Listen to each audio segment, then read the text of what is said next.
अब्बास अम्मी आज आ तो जाएंगी ना? कल पहला रोजा है। हाँ कह रही थी वापस आ जाएंगी, फिक्र ना करो।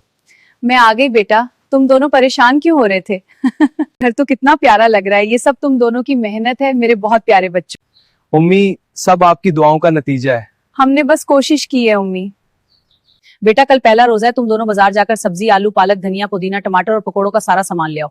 बाद में मुश्किल ना हो। चलो पारी मेरे साथ सामान लेने। जी चलो।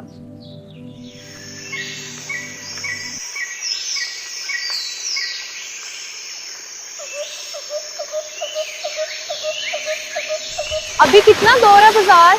बस ये सब्जियां कितनी ताजा हैं। हाँ घर के लिए कुछ ले ले। चलो फिर आगे बढ़ते हैं।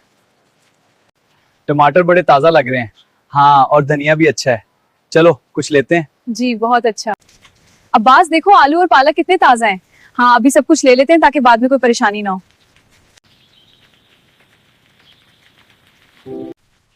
अब्बास देखो ये सारे सब्जी अच्छे से घर पहुंचा दें। हाँ साथ साथ चलेंगे, सब कुछ महफूज पहुंच